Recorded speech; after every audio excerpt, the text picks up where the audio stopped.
Welcome back to another video, and this time we'll be on the chapter 4, Understand the Goal. So this chapter I think is very straightforward because it's understanding the goal, right? But it uses a very interesting thing, which is logical levels of change. I believe I mentioned it in the previous video. But I'm going to go slightly deeper here because it's very important here because the top of the pyramid, right, is actually the purpose or goal, which we have to understand that who we want to be. So that's the purpose or goal, the very high level stuff. And even at the one level down, it's still about who we are when we are striving for the goal. For example, if you want to run a marathon, right? So your current identity will be training for the marathon, and that will define who you are right now and affect even on the choices you make about eating healthily and keeping your fitness level up. And underneath who you are, it's actually the beliefs and values, right? What do you have in terms of your beliefs and values? Do you really see that's possible, and do you actually value that?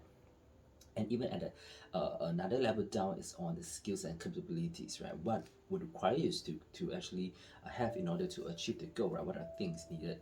And it could be the skills of like perseverance, courage, stamina, or sense of humor. What kind of skills do you need, all right?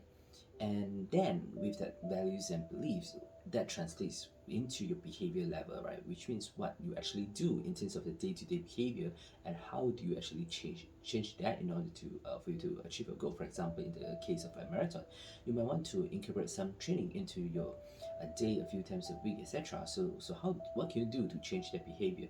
All right, and the bottom of the pyramid is actually the environment that relates to where you live and work, and with whom, and how you can make changes to align yourself with the goal.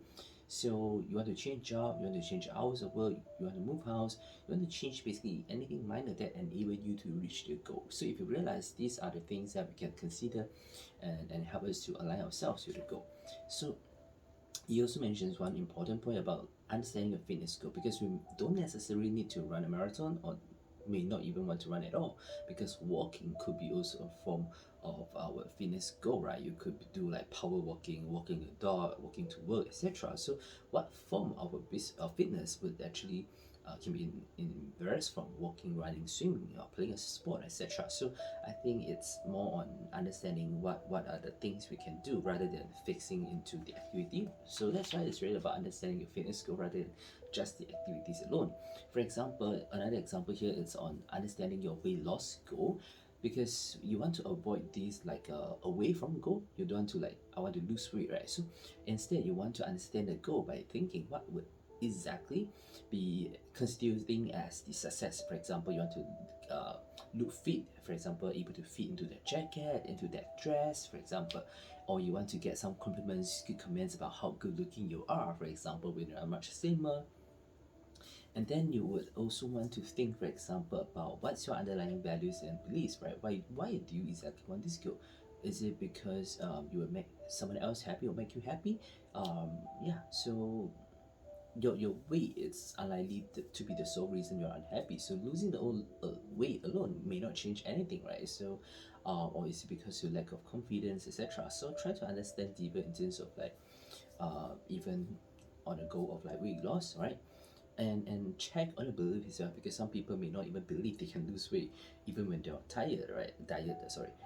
So what you believe will dictate what you achieve, right? I think it's one of the things you can do and what belief you have about that, and you realize that you need to change the weight loss belief in line with it. All right, that's pretty cool. So all in all, to putting it together, in order to understand your goal, you need to give it a context and also understand what beliefs and values underpins it, and then make necessary changes at a different logical level of change in order to achieve it. Alright, so that's a short one. See you in the next video.